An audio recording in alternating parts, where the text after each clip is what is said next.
ఆంధ్రప్రదేశ్లోని ఒక గ్రామ సచివాలయం నుండి ఒక ఎంప్లాయీ అయినటువంటి సౌమ్య ఆమెను కొంతమంది కిడ్నాప్ చేయడం జరిగింది. వాళ్ళ కొలీగ్స్ అందరూ ఆఫీస్లో ఎంతమంది అడ్డుకున్నా కూడా వాళ్ళను ఆపకుండా వాళ్ళు వినకుండా ఆ అమ్మాయిని కిడ్నాప్ చేయడం అయితే జరిగింది. అప్పట్లో వెనుకడ ఏమంటే ఆర్థిక లావాదేవీలు ఉన్నాయని చెప్పి కిడ్నాప్ చేశారని అన్నారు. అయితే తర్వాత అది ఆంధ్రప్రదేశ్ రాష్ట్రం అంతా వైరల్ అయింది.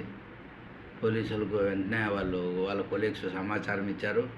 సో తద్వారా పోలీసులు వాళ్ళు మల్టీ టీమ్స్ అనేటివి ఫామ్ చేసి అంతా సెర్చ్ చేయడం జరిగింది. లాస్ట్కు వాళ్ళు దొరికారు. తీరా ఆరా చేస్తే అతను మారేడుమిల్లి అనేటువంటి ఆ ఏరియా పరిసర ప్రాంతాలకు చెందినటువంటి మనిషి. ఆ అబ్బాయి అనిల్ కుమార్ అనేటువంటి అబ్బాయి ఈ అమ్మాయిని ప్రేమిస్తున్నాడు.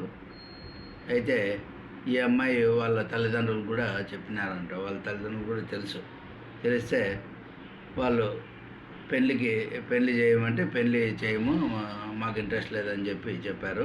వాళ్ళు యాక్సెప్ట్ చేయలేదు అనుకోండి వీళ్ళలా ఉన్నాం. తర్వాత అతను వినేది అట్లా లేదని చెప్పి అతను కిడ్నాప్ చేయడం అనేది జరిగింది with help of the friends. ఎవరు మిగతా 4, టోటల్ 5 మంది అనమాట. ఈ 5 మంది కథ అంతా నడిచిన తర్వాత ఇక పోలీసు వాళ్ళు పట్టుకున్న తర్వాత ఆ స్టోరీ అంతా బయటకు వచ్చింది. ఆ స్టోరీలో ఇద్దరేమో పరారీలో ఉన్నారు.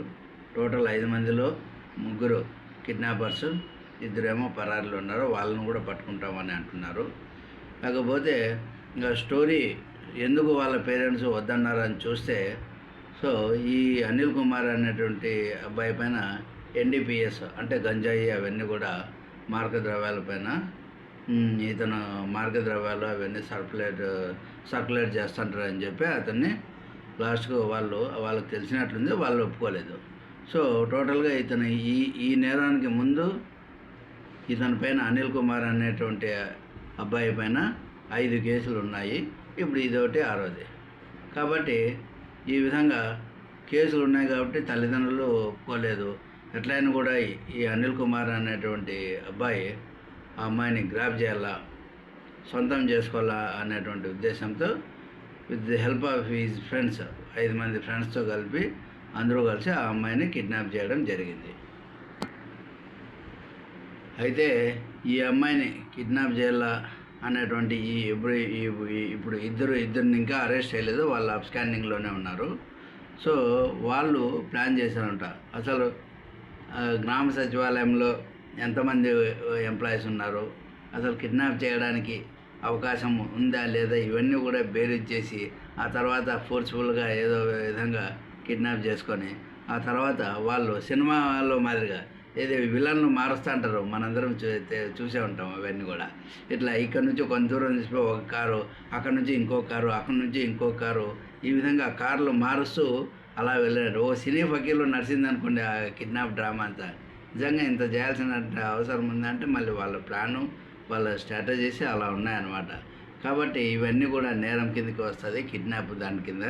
అయితే రేపు పొద్దునే ఒకవేళ ఆ అమ్మాయి ఇప్పుడు ఇంత జరిగిన తర్వాత ఆ అమ్మాయి మనసు మార్చుకొని ఈ అబ్బాయిని వద్దంటే మాత్రము ఖచ్చితంగా జైలు పడుతుంది.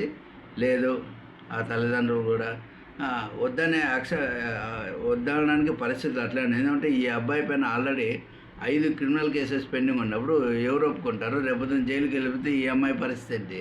సో కాబట్టి ఇట్లాంటి పరిస్థితిలో ఇలా ఉంది కాబట్టి ఖచ్చితంగా వాళ్ళ పేరెంట్స్ వద్దంటే ఖచ్చితంగా వీళ్ళకి జైలు శిక్ష పడుతుంది.